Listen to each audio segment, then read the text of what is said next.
Hello everyone, कैसे हैं आप लोग? बढ़िया। तो आज की क्लास के अंदर हम पढ़ने वाले हैं कूलम्ब्स लॉ के बारे में। उससे रिलेटेड जो भी टॉपिक है, Coulomb's law in vector form, principle of superposition, इन सब की बात करने वाले हैं। देखो, आपको पता है कि कोई भी दो चार्ज है, दो चार्ज के बीच में फोर्स लगेगा, या तो अट्रैक्शन लग सकता है या फिर रिपल्सन लग सकता है। और ये फोर्स की जो डायरेक्शन है या नेचर है, वो आप चार्ज देखते ही बता सकते हो कि आपके पास दो चार्ज है और दोनों सेम पोलैरिटी के चार्ज है, मतलब लाइक चार्ज है, तो दोनों एक दूसरे को क्या करेंगे? रिपेल करेंगे। ठीक है। या फिर आपके पास दो अनलाइक चार्ज है, अनलाइक का मतलब दोनों की पोलैरिटी क्या अपोजिट है, तो वो एक दूसरे को क्या करने वाले हैं? अट्रैक्ट करने वाले हैं। कि अगर मान लो आपके पास एक चार्ज है, वो कितना है? प्लस का क्यू, और दूसरा चार्ज भी क्या है? प्लस का क्यू, तो दोनों चार्ज एक दूसरे को क्या करेंगे? रिपेल करेंगे। कि ये प्लस क्यू इसको रिपेल करके इधर की तरफ फोर्स लगाएगा, और ये वाला इसको रिपेल करेगा, इधर की तरफ फोर्स लगाएगा, रिपल्सिव फोर्स लगने वाला है। बट यहीं पे आपके पास एक चार्ज है जिस प्लस क्यू, और दूसरा चार्ज है वो क्या है? Minus Q. अब ये दोनों एक दूसरे को क्या करेंगे? अट्रैक्ट करेंगे। मतलब आप क्या करोगे? चार्ज के साइन देखोगे, और साइन देखते ही आपको पता लग जाएगा कि दोनों चार्ज के बीच में अट्रैक्शन फोर्स लग रहा है या रिपल्सन लग रहा है, मतलब नेचर पता लग जाएगा। बट फोर्स कैसी क्वांटिटी होती है? वेक्टर क्वांटिटी होती है, मतलब उसका मैग्नीट्यूड भी होता है, वैल्यू भी होती है, और डायरेक्शन भी होती है। डायरेक्शन तो आपको साइन देखते ही पता लग जाएगा चार्ज का, बट मैग्नीट्यूड नहीं पता लगेगा, वैल्यू नहीं पता लगेगी। और वो वैल्यू किसने बताई, मैग्नीट्यूड किसने बताया? वो बताया कूलम्ब्स ने। ठीक है। कूलम्ब्स ने क्या कहा कि कोई भी दो चार्ज है, मान लो यहाँ पे कंसिडर करते हैं कि आपके पास एक चार्ज है Q1 और दूसरा चार्ज है Q2, और दोनों के बीच की डिस्टेंस कितनी ले लेते हैं? R। तो यहाँ पे कूलम्ब्स ने बताया कि कोई भी दो चार्ज है, दोनों के बीच में चाहे अट्रैक्शन फोर्स लगे चाहे रिपल्सन लगे, मतलब नेचर कैसा भी हो, जो भी फोर्स का मैग्नीट्यूड होगा, जो भी फोर्स की वैल्यू होगी, वो वैल्यू डायरेक्टली प्रोपोर्शनल होने वाली है दोनों चार्ज के मैग्नीट्यूड के। मतलब चार्ज का भी हमें क्या लेना है? सिर्फ वैल्यू लेनी है, साइन नहीं लेना। यानी जो फोर्स होगा वो डायरेक्टली प्रोपोर्शनल होने वाला दोनों चार्ज के मैग्नीट्यूड के मल्टीप्लाई के। देखो, दोनों चार्ज मोड में लिए हमने, क्योंकि हमें साइन से कोई लेना देना नहीं है, फोर्स की क्या निकालनी है? सिर्फ वैल्यू निकालनी है। ठीक है। तो पहला स्टेटमेंट दिया, इसको इक्वेशन 1 बोलेंगे, और आगे बताया कि जो भी फोर्स लगेगा दोनों के बीच में, उसका मैग्नीट्यूड इनवर्सली प्रोपोर्शनल होगा डिस्टेंस के स्क्वायर के। Equation number 2। और इसको पता क्या बोलते हैं? इसको बोलते हैं inverse square law. Inverse square law, बताओ समझ में आया? और यही हमने स्टेटमेंट में लिखा है कि आपके पास कोई भी दो चार्ज है, दोनों के बीच में चाहे अट्रैक्शन फोर्स लगे चाहे रिपल्सन लगे, जो भी फोर्स का मैग्नीट्यूड होगा वो डायरेक्टली प्रोपोर्शनल होगा product of magnitude of both charges, दोनों चार्ज के मैग्नीट्यूड के मल्टीप्लाई के, and inversely proportional to the square of distance between them. देखो पढ़ो, according to Coulomb's law the force of attraction और repulsion between two point charges charge body is directly proportional to the product of their charges and inversely proportional to the square of distance between them. ये हमारे पास क्या आ गई? दो equation आ गई। दोनों equation को हम क्या कर लेते हैं? कंबाइन कर लेते हैं। यानी यहाँ पे क्या लिखेंगे? Combine both equations. जैसे ही दोनों इक्वेशंस को हम कंबाइन करेंगे तो हमारे पास देखना इस तरीके से फॉर्मूला बनेगा, F is directly proportional to Q1 mod में Q2, और अपॉन में क्या आ जाएगा? R square. और जैसे ही आप प्रोपोर्शनल का साइन हटाओगे तो एक कांस्टेंट ऑफ प्रोपोर्शनलिटी आने वाला है K। यहाँ पे ये बन जाएगा Q1 Q2 by R square. देखो, आप यहाँ पे मोड ना भी लगाओ चार्ज के, बट आपके दिमाग में होना चाहिए कि चार्ज हमें क्या लेना है? विदाउट साइन लेना है, चार्ज की सिर्फ वैल्यू लेनी है। ठीक है। और यहाँ पे K क्या होने वाला है? Where K is the constant of proportionality. K को हम क्या बोलेंगे? Constant of proportionality. और इसको हम या फिर is known as Coulomb's constant, या फिर हम क्या बोल सकते हैं? Electrostatic force constant. Electrostatic force constant. अच्छा, आपको पता है K की वैल्यू कितनी होती है? तो यहाँ पे जो K की वैल्यू आती है वो आती है 1/4 पाई एप्सिलॉन नॉट। K की वैल्यू कितनी होती है? 1/4 पाई एप्सिलॉन नॉट। ये K की वैल्यू होने वाली है। इसके अंदर अगर आप देखोगे तो K आपका कांस्टेंट है। 1/4 पाई एप्सिलॉन नॉट में देखो, 4 पाई तो हमें पता है कांस्टेंट होता है, और एप्सिलॉन नॉट जो होता है ये क्या होती है? ये होती है परमिटिविटी ऑफ फ्री स्पेस। क्या होती है? Permittivity of free space. और इस एप्सिलॉन नॉट की वैल्यू फिक्स होती है कितनी? 8.85 इंटू 10⁻12 कूलम स्क्वायर अपॉन में न्यूटन इंटू मीटर स्क्वायर। इसकी यूनिट निकालना भी सिखाऊंगा। तो ये एप्सिलॉन नॉट, एप्सिलॉन नॉट होता क्या है? एप्सिलॉन नॉट होता है permittivity of free space. Free space का मतलब एयर या वैक्यूम। कि एयर का दोनों चार्ज के बीच में जो भी फोर्स लग रहा है उस फोर्स में क्या इफेक्ट आने वाला है, कि आपके पास दोनों चार्ज है वो किस में रखे हुए हैं, एयर में रखे हुए हैं। तो एयर भी क्या कर रही है, दोनों के बीच में जो भी फोर्स लग रहा है उस फोर्स में अपना इफेक्ट लगा रही है। तो एयर कितना इफेक्ट डाल रही है फोर्स में, उसको हम क्या बोलते हैं, परमिटिविटी ऑफ फ्री स्पेस। और यहाँ से अगर आप देखोगे आपको पता है 4 पाई कांस्टेंट है, एप्सिलॉन नॉट कांस्टेंट है, इन सब की वैल्यू जैसे ही पुट करोगे तो 1/4 पाई एप्सिलॉन नॉट की वैल्यू आपके पास फिक्स आने वाली है 9 × 10⁹। कितनी आने वाली है, 9 × 10⁹। ठीक है, तो यहाँ से आप देखो फोर्स का फॉर्मूला लिख सकते हो। एक तो आपके पास K Q1 Q2/r² बन ही गया। सेकंड आप इसको लिख सकते हो 1/4 pi epsilon not Q1 Q2/r² लिख सकते हो। या फिर आप न्यूमेरिकल्स के लिए क्या लिखोगे, 9 × 10⁹ Q1 Q2/r²।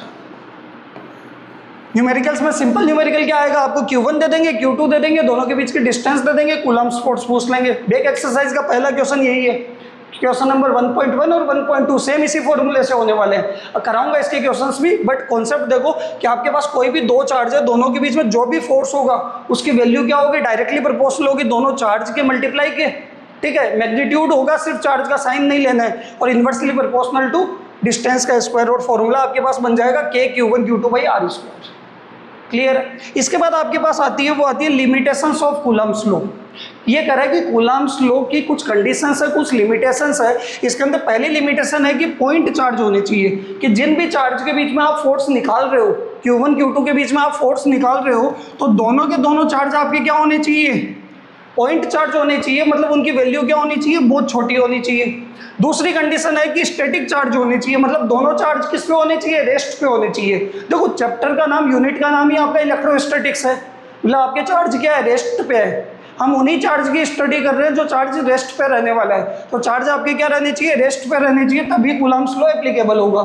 तीसरी कंडीशन देखोगे, the separation between the charges should not be very large और स्मॉल, कि चार्ज के बीच का डिस्टेंस ना तो बहुत ज़्यादा बड़ा होना चाहिए, ना ही बहुत ज़्यादा छोटा होना चाहिए। इसको समझते हैं। देखना कि मैंने कहा मान लो आपके पास कोई दो पॉइंट चार्ज है और दोनों के बीच में मान लो 1 मीटर की डिस्टेंस है, तो वो भी पॉइंट के लिए तो इनफाइनाइट होगा। यानी डिस्टेंस बहुत बड़ी मान लेते हैं तो पॉइंट के लिए बड़ी डिस्टेंस क्या हो जाएगी, इनफाइनाइट हो जाएगी। तो यहाँ से आप क्या लिखोगे, force K Q1 Q2/r², infinite का स्क्वायर इनफाइनाइट, और 1/इनफाइनाइट कितना, 0। यानी फोर्स आप कैलकुलेट नहीं कर सकते। अगर डिस्टेंस आपने बहुत ज़्यादा छोटी कर दी तो और क्या ले लो, नेग्लिजिबल ले लो, कितनी ले लो, 0। और जैसे 0 लोगे तो क्या होगा, आपके पास कितना आने वाला है, K Q1 Q2 और अपॉन में 0 का स्क्वायर 0, और 1/0 क्या आएगा, अनडिफाइंड इनफाइनाइट फोर्स। वो भी आप कूलम्ब्स लॉ से कैलकुलेट नहीं कर सकते। तो ये कूलम्ब्स लॉ की लिमिटेशन है कि पॉइंट चार्ज होने चाहिए, चार्ज रेस्ट पे होने चाहिए, मतलब स्टैटिक चार्ज होने चाहिए, चार्ज के बीच का सेपरेशन ना ही बहुत ज़्यादा बड़ा होना चाहिए, ना ही बहुत ज़्यादा स्मॉल होना चाहिए, मतलब एक फिक्स डिस्टेंस पे होने चाहिए। तो आप कूलम्ब्स लॉ एप्लीकेबल होगा, यानी आप लगा सकते हो। बताओ क्लियर है यहाँ तक। नेक्स्ट टॉपिक की बात करते हैं। नेक्स्ट हमारे पास है वो है units and dimension of K and epsilon not, कि हमें यूनिट निकालनी है K और एप्सिलॉन नॉट की, डायमेंशन निकालनी है K और एप्सिलॉन नॉट की। कैसे निकालोगे, तो देखो यूनिट या डायमेंशन निकालने के लिए आपको पता होना चाहिए फॉर्मूला। क्या पता होना चाहिए मेरे भाई, फॉर्मूला।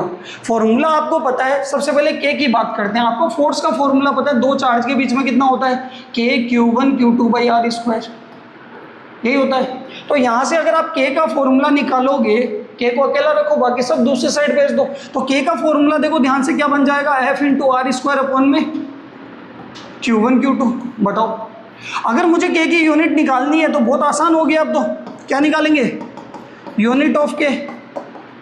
तो K की यूनिट क्या हो जाएगी, फॉर्मूला आपके पास है, F की जगह क्या आ जाएगा, न्यूटन, r² डिस्टेंस का स्क्वायर मतलब मीटर स्क्वायर, और नीचे चार्ज की यूनिट क्या होती है, कूलम होती है। तो कूलम इंटू कूलम क्या हो जाएगा, कूलम स्क्वायर। या फिर आप लिख सकते हो न्यूटन मीटर स्क्वायर कूलम की पावर -2, इसकी यूनिट आ गई K की।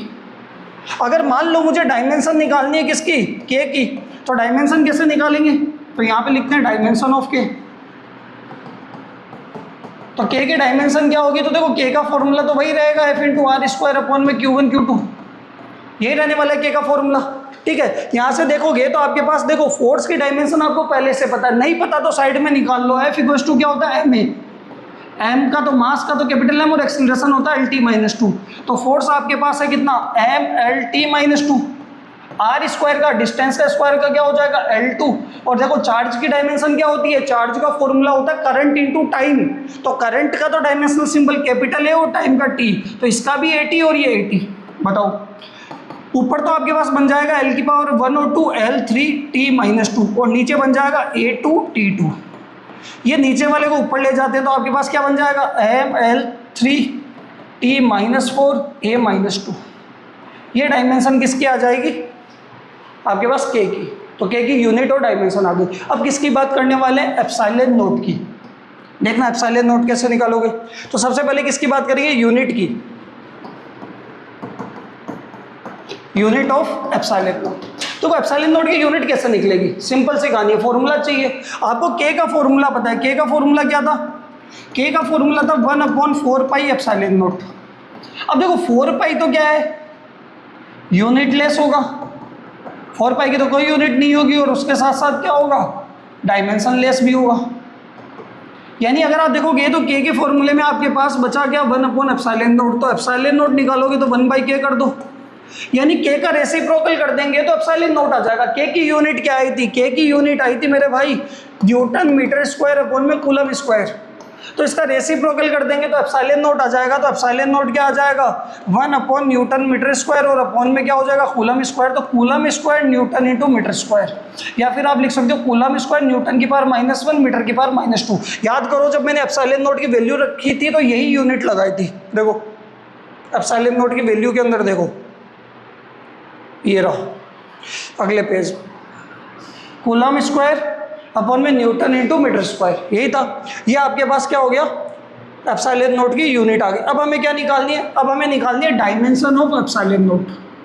किसकी बात करेंगे, डायमेंशन ऑफ एप्सिलॉन नोट।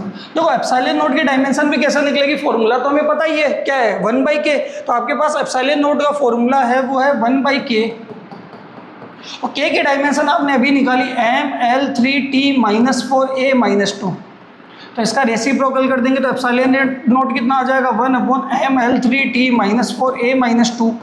तो ये ऊपर जाके क्या होंगे, सबके साइन चेंज हो जाएंगे और ये आ जाएगा M-1L-3T-4 A2। ये आपके पास क्या आ गई एप्सिलॉन नोट की डायमेंशन, और ये एप्सिलॉन नोट की क्या है यूनिट। तो देखो आपको रट्टा मारना ही नहीं है, यूनिट या डायमेंशन किसी भी क्वांटिटी की निकालनी है, रट्टा मत मारो, क्या करो उसका फॉर्मूला याद कर लो। अगर फॉर्मूला अच्छे से आता है आपको तो आप इजीली उसकी यूनिट और डायमेंशन निकाल सकते हो।